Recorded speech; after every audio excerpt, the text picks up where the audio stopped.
So hello guys, my name is Vipin. Today I am going to start with the very first unit of Introductory Macroeconomics, National Income and Related Aggregates. So जो हमें पहला concept इस chapter में पढ़ना है, इस unit में पढ़ना है, वो है डोमेस्टिक टेरिटरी का मतलब क्या होता है।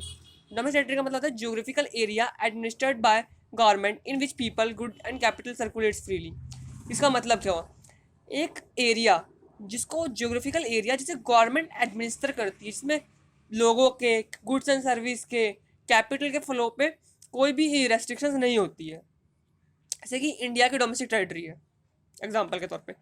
अब डोमेस्टिक टेरिटरी में ऐसी कई चीज़ें मेरे से लगती है जैसे कि वो इंक्लूड होनी चाहिए बट एक्चुअली नहीं होती हैं, और कुछ ऐसी चीज़ें होती हैं जो हमें लगती है नहीं होनी चाहिए पर वो होती हैं। सो लेट्स सी इसमें क्या ऐसे कुछ एक्सेप्शंस है, क्या इंपॉर्टेंट पॉइंट्स है जो हमें ध्यान रखने चाहिए। सो लेट्स सी, सबसे पहले तो इट इंक्लूड्स, पहला point, ship aircraft owned and operated by normal resident between 2 and more country. So ऐसे शिप्स या एयरक्राफ्ट जिनको ओन किया जाता है या ऑपरेट किया जाता है नॉर्मल रेजिडेंट के द्वारा between 2 and more country. Example देख से समझते हैं इसको, जैसे कि मान लीजिए इंडियन एयरलाइंस है। इंडियन एयरलाइंस अपनी सर्विस प्रोवाइड करती है दिल्ली से अमेरिका तक। अब जो दिल्ली से अमेरिका तक अपनी सर्विस प्रोवाइड कर रही है, जो उसका एयरक्राफ्ट है वो अमेरिका के अंदर हो भले ही, but it will still consider as a part of domestic territory of India. समझ गया पहले वाली बात को जो मैं समझाना चाहता हूँ। दूसरा समझते हैं हम। सेकंड पॉइंट क्या है, fishing vessels, oil, natural gas and floating platforms operated by resident of country in the international water where they have exclusive rights of operation। कहना क्या चाहते हैं सेकंड पॉइंट, जैसे कि एग्जांपल लेते हैं हम, जैसे कोई एक इंडियन फिशरमैन है। इंडियन फिशरमैन इंडियन ओशन में है। इंडियन ओशन में एक मतलब फिक्स मतलब एक बाउंड्री होती है 2 किलोमीटर के अराउंड और समहाउ लाइक दिस। जो एरिया होता है वो उस कंट्री का माना जाता है जिससे वो ओशन की बाउंड्री टच कर रही है। तो अगर उस बाउंड्री के अंदर कोई पर्सन अपनी बोट लेके जाता है तो the he will still considered, the boat will still considered as a part of domestic territory of India. I think it's clear. Last point पढ़ते हैं, embassies, consulates, military establishment of a country located abroad, तो उसको भी किसी भी country का domestic territory का part माना जाता है। ठीक है, जैसे कि इंडिया का दूतावास है तो, और वो अमेरिका के अंदर है, तो वो इंडिया के डोमेस्टिक टेरिटरी का पार्ट कंसिडर किया जाएगा, ना कि अमेरिका के डोमेस्टिक टेरिटरी का पार्ट कंसिडर किया जाएगा। और जब एम्बेसीज स्मॉल लेवल पे ऑपरेट करते हैं तो उन्हें कंसुलेट्स कह देते हैं। तो वैसे similarly embassies, consulates, military establishment तीनों ऑलमोस्ट सेम ही तरीके की चीज़ें हैं जो एक कंट्री की होती है और वो किसी और देश में ऑपरेट कर रही है। अब हम समझते हैं इट डज नॉट इंक्लूड, क्या चीज़ें इसमें इंक्लूड नहीं होती है। मैंने ऊपर का जो एम्बेसीज है, जैसे कि इंडिया की एम्बेसी अमेरिका के अंदर है तो वो इंडिया की डोमेस्टिक टेरिटरी का पार्ट है। वैसे अगर अमेरिका की एम्बेसी अगर इंडिया के अंदर है तो वो अमेरिका की डोमेस्टिक टेरिटरी का पार्ट होगी। तो वही बात ये वाला पॉइंट एक्सप्लेन कर रहा है। एक और पॉइंट रीड कर लेते हैं, embassies, consulates, military establishment of a foreign country, for example Japanese embassy in India. I think ये वाला पॉइंट क्लियर हो गया होगा आपको। आप पढ़ते हैं अगले पॉइंट की तरफ। इंटरनेशनल ऑर्गेनाइजेशंस लाइक जैसे कि यूएनओ हो गया, डब्ल्यूएचओ हो गया, आईएमएफ हो गया, अगर वो किसी भी कंट्री में लोकेटेड है ना, वो उस कंट्री की डोमेस्टिक टेरिटरी का पार्ट कंसिडर नहीं किए जाएंगे। अब आगे मूव करते हैं। तो जो अब कंसेप्ट हमें यहाँ कवर करना है वो है नॉर्मल रेजिडेंट। क्या हम किसे कहते हैं? नॉर्मल रेजिडेंट का मतलब एक बार डेफिनेशन पढ़ लेते हैं पहले, फिर इसको समझ लेंगे। अ पर्सन या इंस्टीट्यूशन जो रिजाइड करता है किसी कंट्री के अंदर, नॉर्मली रिजाइड करता है। ऑर्डिनरी रिजाइड कई बुक्स में लिखा पड़ा है बट वो पीरियड नहीं दे रखा है कि वो कितने समय तक रिजाइड करना चाहिए एटलीस्ट। तो वो पीरियड होता है एटलीस्ट 1 ईयर या 1 ईयर से ज़्यादा। और उस पर्सन या इंस्टीट्यूशन का सेंटर ऑफ इकोनॉमिक इंटरेस्ट भी वहीं लाया करना चाहिए। बट इसकी कुछ एक्सेप्शंस है, जैसे कि foreign tourist and visitor. Foreign tourist और विजिटर इंडिया में तो आते हैं, एवन तो हो सकता है कि वो 1 साल के लिए भी रुक जाए, बट जरूरी थोड़ी ना कि उनका इकोनॉमिक इंटरेस्ट भी इंडिया में ही लाया करे। उनका इकोनॉमिक इंटरेस्ट उसी कंट्री में लाया करे। जैसे कि अमेरिका से कोई पर्सन यहाँ आया घूमने के पर्पज से, 1 साल के लिए रुका, बट उसका इकोनॉमिक इंटरेस्ट तो अमेरिका में ही है, अमेरिका से ही मतलब उसका इकोनॉमिक इंटरेस्ट जुड़ा हुआ है। उसका इंडिया से कोई पैसे लेने से, पैसे उसे इनकम उनकम से कुछ लेना देना नहीं। जो इसका इनकम का सोर्स है वो उसका अमेरिका के अंदर ही है।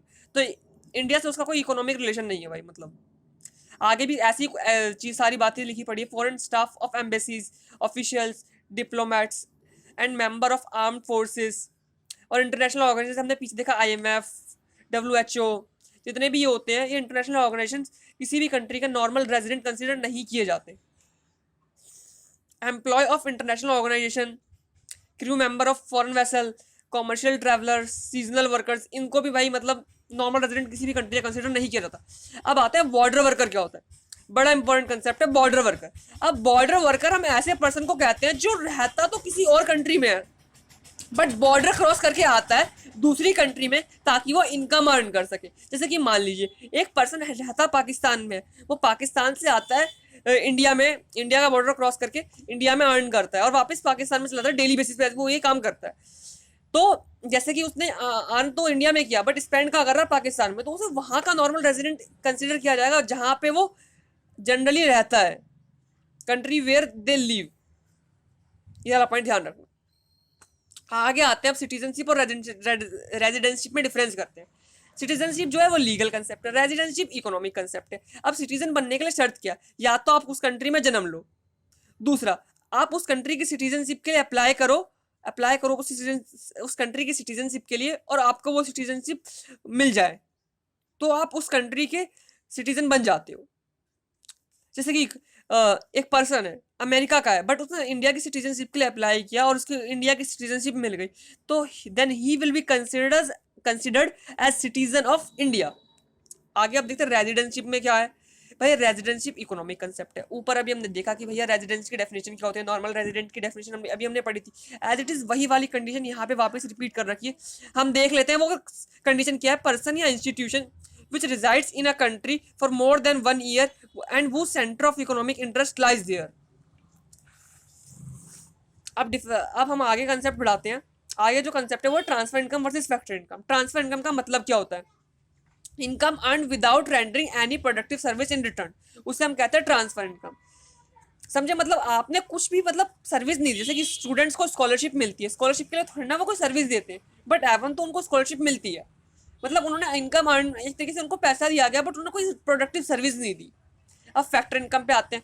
फैक्टर इनकम का मतलब होता है income received by factor of production for rendering factor service in production process. मतलब क्या, जैसे कि लेबर है, लेबर फैक्ट्री में गए, फैक्ट्री में जैसे कि मान लो बिस्किट प्रोड्यूस हो रही है, बिस्किट को प्रोड्यूस करने के लिए लेबर अपनी सर्विस दे रहे हैं, तो जो उनके उसके बदले में वेजेस मिलेंगी वो उसे हम कहते हैं फैक्ट्री इनकम। अब जो ट्रांसफर इनकम है वो डोमेस्टिक इनकम और नेशनल इनकम दोनों में इंक्लूड नहीं होती है। NDPFC represent domestic income and NNPFC represent national income, और इसको डोमेस्टिक इनकम और नेशनल इनकम दोनों में इंक्लूड किया जाता है फैक्टर इनकम को। ये रिसीट कंसेप्ट है, ये अर्निंग कंसेप्ट है। ये अर्न की जाती है हाउस होल्ड और गवर्नमेंट द्वारा, ये अर्न की जाती है फैक्टर ऑफ प्रोडक्शन द्वारा। बात क्लियर होगी। अब आगे बढ़ते हैं। फाइनल गुड्स क्या होते हैं, इंटरमीडिएट गुड्स क्या होते हैं। फाइनल गुड्स की सबसे पहले देखते हैं। Goods use either for consumption purpose or investment purpose, उन्हें हम कहते हैं फाइनल गुड्स। और इंटरमीडिएट गुड्स क्या होते हैं, goods use either for resale or for further production in same year. मतलब ऐसे गुड्स जिनको कंज्यूमर कंजप्शन पर्पस के लिए यूज करे और प्रोड्यूसर इन्वेस्टमेंट पर्पस के लिए यूज करे, वो तो हो गया फाइनल गुड्स। और वहीं पे अगर आपने कोई गुड खरीदा और उस गुड को आप सोच रहे हो कि मैं इसी ईयर में रीसेल कर दूंगा, इसी ईयर में इसे रीसेल कर दूंगा या तो उसको रॉ मटेरियल की तरह यूज करूंगा, तो वो होता है इंटरमीडिएट गुड। अब ये यूज किए जाते हैं फाइनल यूजर ऑफ प्रोडक्ट द्वारा, ये नहीं यूज किए जाते फाइनल यूजर ऑफ प्रोडक्ट द्वारा। ये इंक्लूड की जाती है, जो फाइनल गुड्स होते हैं वो इंक्लूड करे जाते हैं नेशनल इनकम और डोमेस्टिक इनकम दोनों में। इनको इंक्लूड नहीं किया जाता, डोमेस्टिक इनकम और नेशनल इनकम दोनों में इंक्लूड नहीं करा जाता इसे। ये प्रोडक्शन बाउंड्री को क्रॉस कर जाते हैं, यानी कि मतलब उन पर फर्दर कुछ काम नहीं होने से। कि चीनी थी, चीनी को कंज्यूमर ने खरीद लिया, अब भाई मतलब वो कुछ भी करे वो अपनी उस पर प्रोड्यूसर तो कुछ काम नहीं करने वाला, मतलब उस पर प्रोड्यूसर कुछ काम नहीं करेगा, उस पर मतलब फर्दर कुछ उसको प्रोसेस नहीं करेगा। बट अगर वही चीनी अगर चाय बनाने वाला खरीदे, अब वो चीनी से यूज करेगा एज ए इंग्रेडिएंट चाय बनाने के लिए, फिर उस चाय को देगा मतलब कस्टमर को बेचेगा, फिर कस्टमर को जब उसने चाय बना के बेची तो मतलब उसने उस पर फर्दर काम किया उस चीनी के ऊपर, तो वो अभी भी प्रोडक्शन बाउंड्री के अंदर मानी जाएगी। समझ गए इंटरमीडिएट गुड्स। अब आगे बढ़ते हैं। अगला कंसेप्ट जो है वो हमारा है consumer goods versus capital goods. Those goods which are used by consumer for consumption purpose are known as consumer goods। Capital जो हमने पीछे बात पढ़ी थी फाइनल गुड्स, फाइनल गुड्स जो होते हैं ना वो दो टाइप के होते हैं, कंज्यूमर गुड, एक होता है कैपिटल गुड। कंज्यूमर गुड्स वो गुड्स होते हैं जो कंज्यूमर यूज करता है कंजप्शन पर्पस के लिए, और कैपिटल गुड्स वो गुड्स होते हैं जो प्रोड्यूसर यूज करता है इन्वेस्टमेंट पर्पस के लिए फॉर फर्दर प्रोडक्शन। समझ गए। अब इनकी जो होती है वो डायरेक्ट डिमांड होती है, इनकी ड्राइव्ड होती है। अब समझते हैं डायरेक्ट और ड्राइव्ड का मतलब क्या है यहाँ पे। कंज्यूमर गुड्स की डायरेक्ट डिमांड का मतलब क्या है, जैसे कि मान लीजिए बिस्किट है, अब बिस्किट को कंज्यूमर डायरेक्ट मांगेगा, मान लो बिस्किट की डिमांड अचानक से मतलब बूम करके बढ़ गई, तो बिस्किट बनाने वाली जो मशीन है जिसका यूज किया जा रहा है बिस्किट के प्रोडक्शन के लिए, उसकी भी तो डिमांड बढ़ेगी। और वो क्या है, वो कैपिटल गुड है, क्योंकि उसका प्रोड्यूसर यूज करेगा इन्वेस्टमेंट पर्पस के लिए, ताकि वो फर्दर प्रोडक्शन में यूज कर सके उसका। अब देखिए, बिस्किट कस्टमर ने खरीदी, तो बिस्किट खरीदने से तो भैया उसकी प्रोडक्टिविटी नहीं बढ़ेगी, बट अगर मशीन प्रोड्यूसर ने खरीदी तो भैया प्रोड्यूसर की प्रोडक्टिविटी जरूर बढ़ेगी। तो यहाँ पे इस वाले पॉइंट को एक बार पढ़ लेते हैं, increase in stock of consumer goods does not lead to increase in productivity. समझ गए। और अब ये वाला पॉइंट पढ़ लेते हैं, increase in stock of capital good lead to increase in productivity. I think third point जो आपका क्लियर हो गया होगा। अब आगे बढ़ते हैं, इस पॉइंट को थोड़ा सा भी यहाँ पे होल्ड करते हैं, फिर भी एक बार पढ़ लेते हैं हम। जो कंज्यूमर गुड होते हैं does not involve depreciation, capital good involve depreciation. अब जो कंज्यूमर गुड्स होते हैं वो ड्यूरेबल हो सकते हैं, सेमी ड्यूरेबल हो सकते हैं, नॉन ड्यूरेबल हो सकते हैं, और सर्विसेज भी हो सकती है। और पर जो कैपिटल गुड्स होते हैं वो ड्यूरेबल होते हैं। अब ड्यूरेबल का मतलब क्या है, जो लंबे समय तक यूज किया जा सकता है, जैसे कि मशीन, जैसे कि आपने वॉशिंग मशीन ले ली, या फिर प्रोड्यूसर ने बिस्किट बनाने की मशीन ले ली, कपड़े बनाने की मशीन ले ली, वो सालों सालों से चलती है। सेमी ड्यूरेबल, अरे छोटे टाइम के लिए, जैसे कपड़ा हो गया, कपड़ा ज़्यादा लंबे समय तक नहीं चलेगा, यानी कि मतलब ड्यूरेबल से कम टाइम के लिए जो गुड चले, बट नॉन ड्यूरेबल से ज़्यादा, उन्हें हम कहते हैं सेमी ड्यूरेबल। अब नॉन ड्यूरेबल क्या होते हैं, नॉन ड्यूरेबल मतलब जैसे कि चॉकलेट आपने खरीदी, खाई, खत्म, मतलब सिंगल एक्ट ऑफ कंजप्शन के बाद वो खत्म, उसके बाद उसका दोबारा यूज नहीं किया जा सकता। अब आती है सर्विसेज। सर्विसेज होती है नॉन मटेरियल गुड्स, डायरेक्टली जो सेटिस्फाई करती है ह्यूमन बॉन्ड्स को। समझ गए।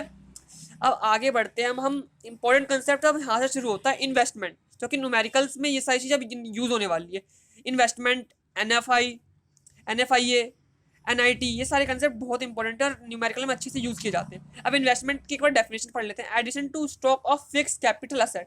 जैसे कि फिक्स कैपिटल असेट्स होती है, जैसे कि मशीन्स हैं, मशीन्स हमने और खरीद के लाए और मशीन्स हमारी बढ़ गई, तो उसे बोलते हैं हम इन्वेस्टमेंट। और इन्वेस्टमेंट का एक दूसरा नाम भी होता है प्रोसेस ऑफ कैपिटल फॉर्मेशन। तो ये ध्यान रखना है कि इन्वेस्टमेंट को प्रोसेस ऑफ कैपिटल फॉर्मेशन भी कहते हैं। अब इन्वेस्टमेंट दो टाइप के होते हैं, ग्रॉस एक होती है नॉट इन्वेस्टमेंट। ग्रॉस इन्वेस्टमेंट का मतलब क्या, gross value addition to value of fix capital asset. Net investment का मतलब क्या, net value addition to value of fix capital asset. ध्यान रखना है, डेफिनेशंस को 1 मार्क्स में आ सकती है ये। अब ग्रॉस इन्वेस्टमेंट और नेट इन्वेस्टमेंट के बीच मतलब रिलेशन क्या है वो हम देखते हैं। Gross investment equals to net investment less depreciation. ध्यान रखना, क्योंकि आगे फॉर्मूला ना बड़े काम आने वाले हैं, जितने भी अभी फॉर्मूला मैं इस वीडियो में समझाने वाला हूँ आपको। अब अभी मैंने कहा था डेप्रिसिएशन एक टर्म यूज होती है। अब डेप्रिसिएशन मैंने पहले पीछे कहा था होल्ड पे रखो, भी आगे हम समझने वाले हैं। तो अब मैं डेप्रिसिएशन आपको एक बार एक्सप्लेन करूँ, डेप्रिसिएशन किसे कहते हैं। डेप्रिसिएशन का मतलब होता है fall in value of fix capital asset due to wear tear. Wear tear मतलब कंटिन्यूसली यूज की वजह से, पासेज ऑफ टाइम, टाइम के पास होने की वजह से, एक्सपेक्टेड ऑब्सोलेंस, या फिर वो आउटडेटेड हो जाते हैं। आउटडेटेड का मतलब कि जैसे कि नई टेक्नोलॉजी आई तो पुरानी जो चीज़ें हैं वो इतनी बेटर नहीं रही। जैसे कि पहले हम कौन से फ़ोन का यूज़ करते थे, हम पहले यूज़ करते थे कीपैड का, आज के टाइम पे हम यूज़ करते हैं स्क्रीन टच फोन्स का। तो with the passage of time technology जो होती है वो आउटडेटेड होती जाती है। अब हमें पता है, जैसे कि प्रोड्यूसर को मान लो 10,000 की एक मशीन है, अब उसे पता है हर साल इस मशीन की वैल्यू ना 1,000 रुपये तो कम होने वाली है। जब इसकी वैल्यू हर साल 1,000 रुपये कम होने वाली है तो उसके लिए एक प्रोविजन बना लेता है, प्रोविजन ऑफ फंड बना के रख लेता है, जिसे हम कहते हैं रिप्लेसमेंट फंड। तो हम यहाँ पे पढ़ लेते हैं provision of fund for replacement of capital goods को हम कहते हैं रिप्लेसमेंट इन्वेस्टमेंट। अब आगे देखते हैं। अब कैपिटल लॉस देखने में डेप्रिसिएशन जैसा ही लगेगा, बट डेप्रिसिएशन से डिफरेंट है। कैसे डिफरेंट है वो हम समझने की कोशिश करते हैं। पहले बार डेफिनेशन पढ़ लेते हैं, fall in value of fix capital asset due to unexpected obsolescence. Unexpected obsolescence का मतलब ऐसा कोई इवेंट जो हमने सोचा नहीं था होगा, बट वो इवेंट हुआ और हमारी मशीन की वैल्यू होगी बिल्कुल नीलवटा सन्नाटा। तो ऐसी चीज़ें जैसे कि अर्थक्वेक आ गया, सुनामी आ गई, भूकंप आ गया और आपकी मशीन मतलब टूट फूट गई या वो चल नहीं सकती, आपने सोचा नहीं था ऐसा होगा, तो आपने उसके लिए प्रोविजन भी नहीं बनाया होगा। तो अगले पॉइंट में हम यही बोल रहे हैं कि no provision of fund for replacement of capital goods in case of capital loss. आगे मूव करते हैं, और हो सकता है इसमें अगर कोई आपको डाउट हो तो जरूर पूछेगा कि इन्वेस्टमेंट, डेप्रिसिएशन और कैपिटल लॉस तीनों बड़े इंपॉर्टेंट कंसेप्ट और पेपर में आते ही आते हैं जनरली। आगे देखते हैं, नेट इनडायरेक्ट टैक्स। पहले तो डेफिनेशन देख लेते हैं, difference between indirect tax and subsidies. जो ऊपर हमने बात करी इनडायरेक्ट टैक्स और सब्सिडीज के बीच का जो डिफरेंस होता है वो होता है आपका एनआईटी। भैया फॉर्मूले में लिख रखा है इनडायरेक्ट टैक्स लेस सब्सिडीज। अब इनडायरेक्ट टैक्स क्या होता है, इनडायरेक्ट टैक्स का मतलब होता है tax imposed by government on production and sale of goods and service. जैसे कि जो गवर्नमेंट ना गुड्स एंड सर्विस के प्रोडक्शन पे, उनके सेल एक्सचेंज पे जो टैक्स लगाती है उसे हम कहते हैं इनडायरेक्ट। जैसे कि जीएसटी हो गया इंडिया के अंदर, जैसे जीएसटी लगता है गुड्स एंड सर्विस के एक्सचेंज पे, तो वो होता है इनडायरेक्ट टैक्स। अब सब्सिडीज क्या होती है, जैसे हमने कई बार सुना होगा फर्म, इस फर्म को सब्सिडी मिली। सब्सिडी का मतलब क्या होता है, economic assistance given by government to firm and household with the motive of general welfare. मतलब उनको आर्थिक सहायता दी जाती है फर्म्स को, हाउस होल्ड को, उनके नीड्स को मीट करने के लिए, उनके बेसिक वेलफेयर के लिए, उनके वेलफेयर के लिए। अब आगे पढ़ते हैं कि factor cost plus NIT equals to market price. ये बहुत इंपॉर्टेंट फॉर्मूला है और आपको इसको बहुत अच्छे ध्यान रखना है।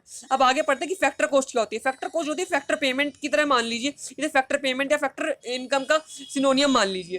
फैक्टर कॉस्ट जो होती है उसका डेफिनेशन पहले एक बार पढ़ लेते हैं। अमाउंट पे two factor of production for factor service. Definition समझ गए, बहुत मतलब पीछे वाली सेम डेफिनेशन है कि आपने फैक्टर का आपने काम किया, उसके बदले आपको पेमेंट दी गई, तो फर्म के पॉइंट ऑफ व्यू से वो कॉस्ट है, बट हमारे लिए जो रिसीव कर रहा है उसके पॉइंट ऑफ व्यू से वो पेमेंट है। तो एक ही बात है सारी चीजें, factor cost, factor income, factor payment. अब आगे पढ़ते हैं मार्केट प्राइस क्या होता है। जिस प्राइस पे किसी भी गुड्स एंड सर्विस को मार्केट में बेचा जाता है तो उसको मार्केट प्राइस कहते हैं। रिलेशनशिप हमने पहले ही देख ली, factor cost plus NIT equals to market price. अब हम देखते हैं इसका क्या एग्जांपल। हमें गिवन है direct tax 200, subsidies 150, factor cost 750। Calculate क्या करना है, एनआईटी और मार्केट प्राइस। एनआईटी क्या है, indirect tax less subsidies. Indirect tax क्या दे रखा 200, सब्सिडीज 150। फॉर्मूला हमने यहाँ देख लिया, फॉर्मूले में हमने वैल्यूज पुट करी, 200 माइनस 150 50। एनआईटी समझ आया कैसे निकला, NIT IT minus subsidies. IT यहाँ पे क्या है, इनडायरेक्ट टैक्सेस। इनडायरेक्ट टैक्सेस क्या है 200, सब्सिडीज 150, दोनों का डिफरेंस कर दिया 50 आ गया। मार्केट प्राइस फॉर्मूला यहाँ गिवन है मार्केट प्राइस का, factor cost plus NIT. Factor cost plus NIT, factor cost हमारी कितनी गिवन है 750, एनआईटी हमने फर्स्ट पार्ट में निकाला, दोनों को ऐड कर दिया 800, हमारा आंसर आ गया। तो आई थिंक ये चीज़ क्लियर होगी। अगर कोई डाउट हो तो आप कमेंट सेक्शन में पूछ सकते हैं। अब हम आगे बढ़ते हैं, लास्ट कंसेप्ट जो मैं इस वीडियो में कवर करने वाला हूँ, एनएफआईए। एनएफआईए का मतलब क्या होता है, difference between factor income from abroad and factor income to abroad. Formula है एक बार देख लेते हैं, NFIA factor income from abroad less factor income to abroad. बहुत इंपॉर्टेंट फॉर्मूला है और न्यूमेरिकल पोर्शन में तो पक्का पक्का इसका यूज होने वाला है, तो इसको बिल्कुल ध्यान रखना है, आपको बिल्कुल भी नहीं भूलना है। अब इसके कंपोनेंट्स एक बार देख लेते हैं। इसके 3 कंपोनेंट्स होते हैं, 1 2 3 ये पढ़ लेते हैं। Net compensation to employees, second net income in term of investment in fixed physical assets and money landing, और थर्ड है net retained earning. I think ये 3 चीज़ आपको समझ आ गई होंगी। अब हम इसका एक बार एग्जांपल देख लेते हैं। गिवन क्या है, फैक्टर इनकम फ्रॉम अब्रॉड और फैक्टर इनकम टू अब्रॉड हमें गिवन है। फैक्टर इनकम फ्रॉम अब्रॉड पहले केस में क्या है 200 और फैक्टर इनकम टू अब्रॉड क्या है 150। अब देखते हैं इसका आंसर कैसे निकलेगा। हमें कैलकुलेट क्या करना है, एनएफआईए केस 1। एनएफआईए 200 हमारा क्या होगा, factor income from abroad. Factor income to abroad क्या हो गया 150, हमें क्वेश्चन में गिवन है। इन दोनों का डिफरेंस क्या 50। सेकंड केस ऐसी, फैक्टर इनकम फ्रॉम अब्रॉड क्या गिवन है 200, फैक्टर इनकम टू अब्रॉड क्या गिवन है, फ्रॉम अब्रॉड जो है वो 200 है, टू अब्रॉड जो है 250 है। 200 less 250 minus 50। Third case similarly 200 minus 200 equals to 0। I think ये बात क्लियर होगी। और यहाँ से हमें एक इंपॉर्टेंट बात ये पता चलती है कि जो एनएफआईए है वो पॉजिटिव भी हो सकता है, नेगेटिव भी हो सकता है और 0 भी हो सकता है। तो इस बात को ध्यान रखना। कई बार आता था कि क्या एनएफआईए नेगेटिव हो सकता है, तो इसका आंसर है जरूर हाँ, एनएफआईए नेगेटिव हो सकता है। बट वो केस कौन सा होगा, वो केस होगा आपका जब फैक्टर इनकम टू अब्रॉड ज्यादा होगी फैक्टर इनकम फ्रॉम अब्रॉड, जैसे कि सेकंड केस में, जैसे कि ये 250 और ये 200 और ये नेगेटिव आ गया है, तो इस बात का ध्यान रखना है। बस आज के लिए इतना ही। I hope you have liked my video, so please do if you have liked my video, so please subscribe, share and like my channel.